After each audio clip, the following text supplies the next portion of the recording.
Okay, ladies and gentlemen, welcome to class today. I'm sorry that I couldn't be here, but I do have notes for you that the sub should have handed out to you at this point, so you should be following along. Okay, so we're going to start off by learning how to write polynomial equations based on their graphs. So if you will recall from previous math classes, there are three familiar functions. So one of these functions is y equals x. You've seen this all the time, and this makes a graph that looks like this. So that is a line. It is a linear function, and it creates a line for us.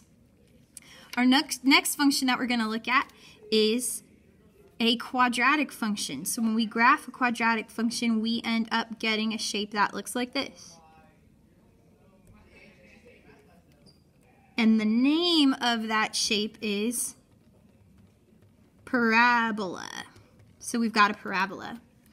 Then one more function, a little less common, but you've definitely seen it before, is x cubed. And when we graph x cubed, it looks like this.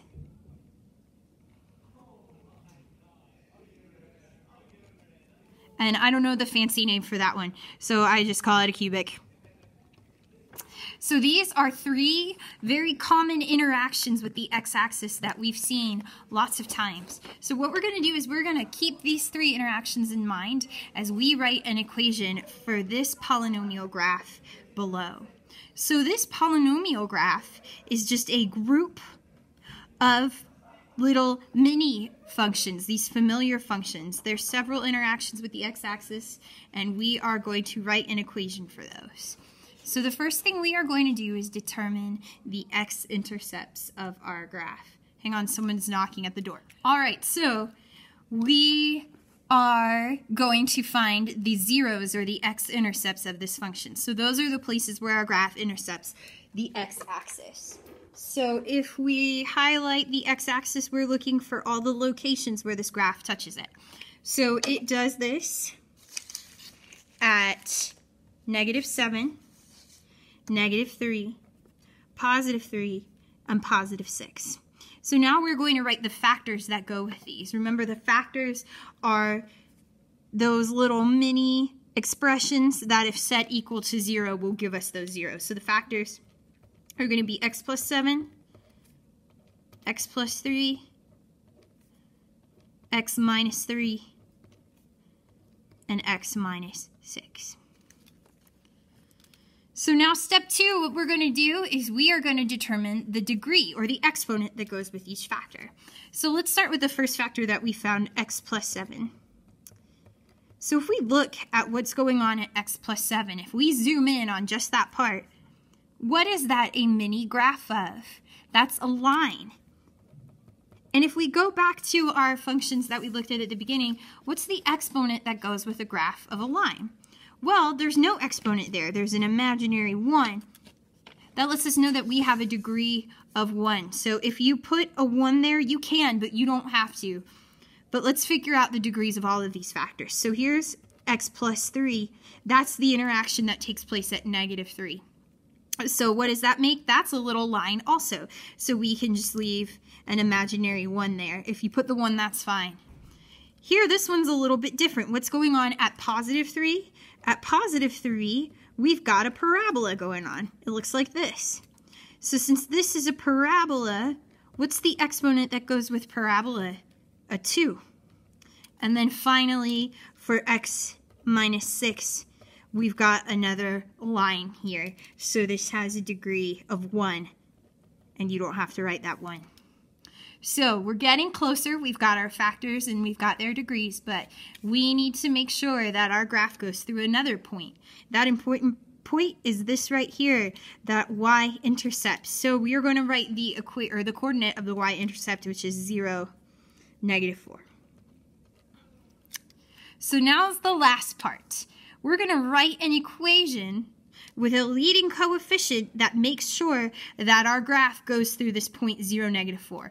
We made sure that it's going to interact with the x-axis the way we want it to, but we also want to make sure it goes through this point. Because right now what we've created, it might go down here, it might go up here, and we want to make sure it goes exactly through the point 0, -4. Whoa, my circle got a little crazy. So we know the coordinate 0, -4 is on the graph. So that means when we input x, we're going to get an output of -4. So I put an A here. You can use any letter you want. A is just the first letter of the alphabet as a placeholder for our leading coefficient. To find our leading coefficient, we're going to substitute this x and this y value in and solve for A. So let's do it. We know y equals -4, so we're going to say -4 is equal to A. We're going to leave our A as a placeholder until we can figure out what it is.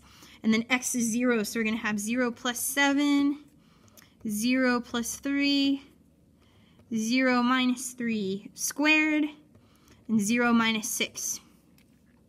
And then the next thing that we are going to do is simplify a bit. So we're going to have -4 is equal to A times 7 times 3 times -3 squared. Remember, a negative times a negative is +9. If you put that in your calculator, make sure that you put the negative in parentheses. And then -6. So let's simplify even a little more. We're going to get that -4 is equal to A times -1134.